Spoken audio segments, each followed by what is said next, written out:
क्या आपको रोज पेट साफ नहीं होता? खाना खाने के बाद गैस बनती है, सीने में जलन रहती है, हरी पर रहता है या खट्टी डकार आती है या कई बार उल्टी हो जाती है? अगर ये हफ्ते में 3 से 4 बार हो रहा है तो सिर्फ साधारण गैस नहीं है, हो सकता है किसी बड़ी बीमारी का संकेत हो। ऐसी कई सारी समस्याएं और ऐसे कई सारे कारण आपके शरीर के अंदर बिना बताए घर कर जाते हैं और आप उन्हें हल्की बीमारी समझ के छोड़ देते हैं। आज मैं आपको वैज्ञानिक तरीके से समझाऊंगा गैस, एसिडिटी और कब्ज क्यों होती है और इसका सही सुरक्षित समाधान क्या होता है। आखिर आप गैस और एसिडिटी की दवाइयां खा खा के परेशान हैं, कोई रिलीफ नहीं मिल रहा और कई मरीजों में तो दवाइयां खाने की वजह से लिवर में समस्याएं पैदा हो रही हैं, किडनीज में दिक्कतें पैदा हो रही हैं और कई मरीजों को दवाइयां काम करना बंद कर चुकी हैं। अगर आप भी उनमें से कोई एक हैं तो ये वीडियो सिर्फ वो आपके लिए है और आगे मैं आपको ऐसी चीजें बताने वाला हूं जो शॉकिंग है। शायद आपने पहले कभी अगर समझ लिया होता तो आज आपको ये दवाइयां खा खा के जो परेशानी भुगतनी पड़ रही है वो नहीं भुगतनी पड़ती। दोस्तों, वैज्ञानिक तरीके से समझना इसलिए जरूरी है।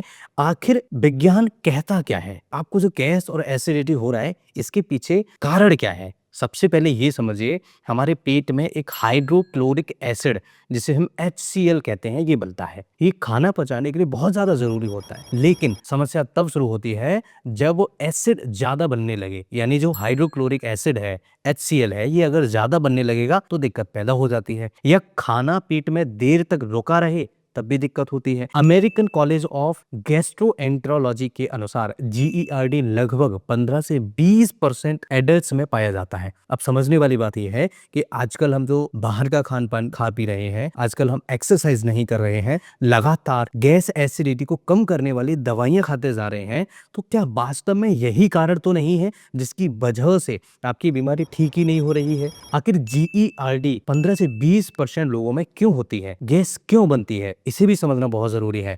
गैस दो मुख्य कारणों से बनता है। सबसे पहला, जल्दी जल्दी खाना खाना जिसे हवा खाने के साथ चली जाती है, और दूसरा अनडाइजेस्टेड कार्ब्स यानी कोलोन बैक्टीरिया फर्मेंटेशन इसके अंदर होता है। तो ऐसी कंडीशन में गट माइक्रोबायोम्स जो होते हैं वो इम्बैलेंस होते हैं। आप इसके लिए बड़ी इजी तरीके से किसी भी मेडिकल स्टोर से दवाइयां लेके खाते हैं, लेकिन आपको ये भी नहीं पता है कि वो एक छोटी सी गोली आपके इंटेस्टाइन को ठीक करने की बजाय हो सकता है कि वो नुकसान पहुंचा रही हो। और साथ ही साथ अगर थोड़ी बहुत देर के लिए रिलीफ मिल भी जाता है तो ऐसी कंडीशन में वो दवाइयां आप लंबे समय तक लेते रहते हैं, बिना डॉक्टर के कंसल्टेशन के लेते हैं, जिसकी वजह से आपका लिवर डैमेज होता है, किडनी डैमेज होते हैं और कई सारी बीमारियों के रिस्क बढ़ जाते हैं। लो फाइबर डाइट से भी स्टूल देर तक कोलोन में रहता है, जिससे फर्मेंटेशन और गैस बढ़ती चली जाती है और आपको बहुत ज्यादा गैस बनता है, फ्लैटस पास होता है और बहुत ज्यादा ब्लॉटिंग होती है, फ्लैचुएंस होती है, बहुत ज्यादा बदबूदार पाद आता है। तो अगर आप परेशान हैं इन सभी समस्याओं से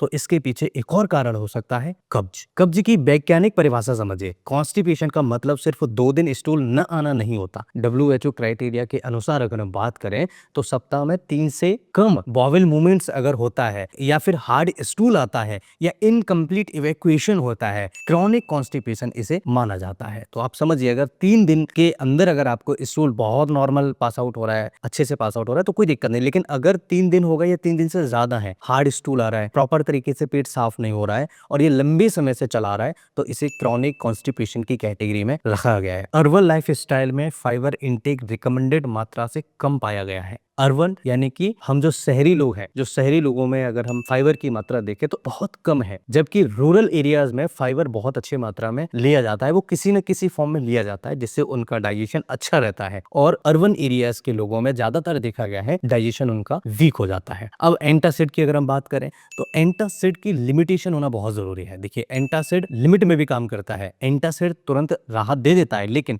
लॉन्ग टर्म यूज की अगर हम बात करें तो इससे विटामिन B12 डेफिशिएंसी के खतरे बढ़ जाते हैं, मिनरल्स इम्बैलेंस के खतरे बढ़ जाते हैं, एसिड रिवुंड्स के खतरे बढ़ जाते हैं। कुछ क्लिनिकल रिपोर्ट्स में ये कंसर्न बताए गए हैं, इसलिए रूट कॉज समझना बहुत जरूरी है। अब आप कई तरह की दवाइयां खाते रहिए, बड़े बड़े डॉक्टर्स को दिखाते रहिए, अगर आपने कारण नहीं समझा तो बीमारी आपके ठीक नहीं होगी। ये आगे हम बहुत इंपॉर्टेंट तरीके से समझने वाले हैं कि रूट कॉज होता क्या है। आखिर रूट कॉज को कैसे आप समझ पाएंगे? देखिए, 3 कॉमनली बहुत बड़े रूट कॉज होते हैं। सबसे पहला रूट कॉज क्या है कि आप फाइबर कम ले रहे हैं। फाइबर अगर कम ले रहे हैं तो क्या होगा?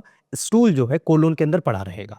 दूसरा, अगर आप पानी कम पी रहे हैं तो स्टूल क्या होगा? धीरे-धीरे हार्ड होता जाएगा और ईज़ी तरीके से बाहर नहीं निकलेगा। पानी की शरीर के अंदर कमी हो जाएगी। जो शरीर के अंदर पानी है वो अपने यूज़ में लेगा। इसलिए इंटेस्टाइन के यहाँ पानी की कमी होती है। इस कारण से भी स्टूल हार्ड होना स्टार्ट हो जाता है। और तीसरा मेजर कारण फिजिकल एक्टिविटी का कम होना। अगर आप फिजिकल एक्टिव नहीं है तो आपके शरीर के अंदर कई सारी बीमारियां घर कर जाएंगी और आपको पता भी नहीं लगेगा। अब मेडिसिन की बात करें, आखिर कौन सी ऐसी मेडिसिन है जिनकी मदद से बड़ी इजी तरीके से इस समस्या को खत्म किया जा सकता है? होम्योपैथी में 3 बेस्ट मेडिसिन है। सबसे पहला मेडिसिन, अगर हम बात करें होम्योपैथी की मेडिसिन किस तरीके से काम करती हैं, होम्योपैथिक दवा हमेशा इंडिविजुअल केस के अनुसार दी जाती है। इंडिविजुअल केस यानी कि अगर आपको कॉन्स्टिपेशन है और आपके घर में किसी दूसरे व्यक्ति को कॉन्स्टिपेशन है तो ये जरूरी नहीं है कि आपको जो मेडिसिन काम कर रही है होम्योपैथी में वही मेडिसिन आपके घर में जो दूसरे व्यक्ति को कॉन्स्टिपेशन है उसको भी काम करेगी।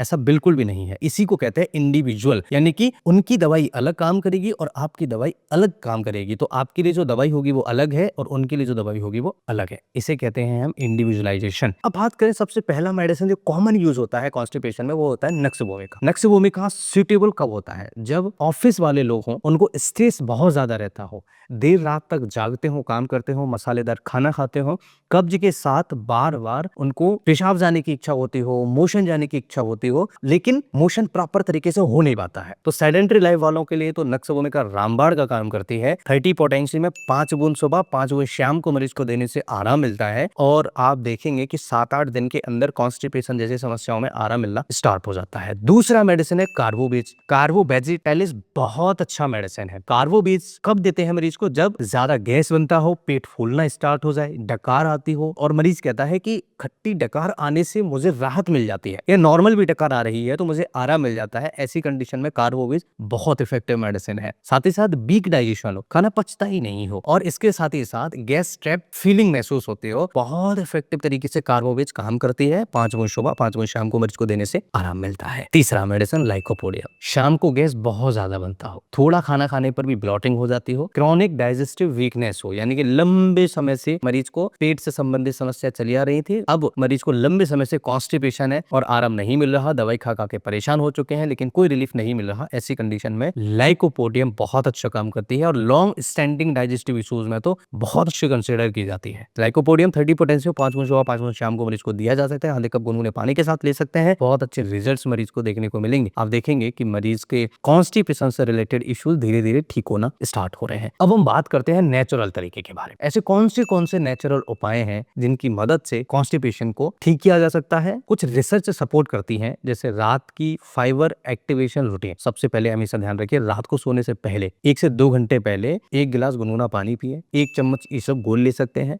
अच्छे से मिलाकर तुरंत पी लें। शाम को डेली करना है, आधा 1 घंटे पहले सोने से डेली रूटीन में आपको ये करना है और आधा गिलास उसके बाद सादा पानी पी लीजिए। आप देखेंगे बहुत इजी तरीके से कॉन्स्टिपेशन के इश्यूज को रिकवर किया जा सकता है, ठीक किया जा सकता है। रिसर्च कहते हैं सॉल्युबल फाइबर स्टूल बल्क बढ़ाता है, कोलोन ट्रांजिट इंप्रूव करता है, साथ ही साथ क्रॉनिक कॉन्स्टिपेशन में इफेक्टिव पाया गया है। तो ये बहुत ही बढ़िया और नेचुरल तरीका है। दूसरा है मॉर्निंग गट एक्टिवेशन। सुबह गुनगुना पानी पीना है, 5 से 10 मिनट वॉक करनी है और डीप ब्रीदिंग करनी है। ये तीनों काम एक साथ करिए। आप देखेंगे इससे आपका वेगस नर्व एक्टिवेट होता है और ये वेगस नर्व जब एक्टिवेट होता है तो गट मोटिलिटी को बढ़ा देता है, इंप्रूव कर देता है। इसलिए मॉर्निंग एक्टिवेशन बहुत ज्यादा जरूरी होता है। इसके अलावा तीसरा उपाय गट ब्रेन एक्सेस। स्ट्रेस होगा तो एसिड सीक्रेशन बढ़ जाता है, स्ट्रेस गट मूवमेंट स्लो कर सकता है, इसलिए एंजाइटी वाले पेशेंट्स में गैस एसिडिटी ज्यादा होती है। तो हमेशा ध्यान रखिए, थोड़ा सा 5 मिनट के लिए सुबह सुबह योगा मेडिटेशन शांत बैठ करके बढ़िया तरीके से नेचर के आसपास कहीं बैठ करके फर्स्ट क्लास तरीके से अपने मूड को फ्रेश रखिए और आपको देखेंगे कि कॉन्स्टिपेशन से आपको धीरे धीरे राहत मिलना स्टार्ट हो जाएगी। 5 साइंटिफिक लाइफस्टाइल रूल्स हैं। 25 से 30 ग्राम फाइबर डेली आप ले सकते हैं, तो उसे 3 लीटर पानी पीना है और डिनर बेड टाइम से 3 घंटे पहले करना है। डेली वॉकिंग करनी है, स्क्रीन टाइम कम कर देना है। अगर आप ये फॉलो करेंगे तो आप आप समझ जाइए, आपकी बहुत ईज़ी तरीके से समस्याएँ खत्म होना स्टार्ट हो जाएँगी। दोस्तों, अगर आपको वॉमिटिंग होती है, सीवियर एब्डोमिनल पेन होता है या फिर अगर आपको और कोई दिक्कत हो रही है लंबे समय से कॉन्स्टिपेशन की वजह से, तो तुरंत अपने नियरेस्ट डॉक्टर को ज़रूर दिखाना है और इस वीडियो को अपने दोस्तों के साथ ज़रूर शेयर कर देना है, क्योंकि इस तरह के साइंटिफिक डेरिवेशन बहुत कम यूट्यूब पर मिलते हैं। आशा करता हूँ कि इस वीडियो से आपने बहुत कुछ सीखा होगा और आगे भी हमसे आप जुड़े रहेंगे, आगे भी हमसे कुछ ना कुछ सीखते रहेंगे। नमस्कार, मैं फिर मिलता हूँ इसी तरह की किसी इंटरेस्टिंग और ट्रस्टेड वीडियो में। तब तक के लिए आप स्वस्थ रहिए हमेशा, मस्त रहिए हमेशा, मुस्कुराते रहिए हमेशा। नमस्कार।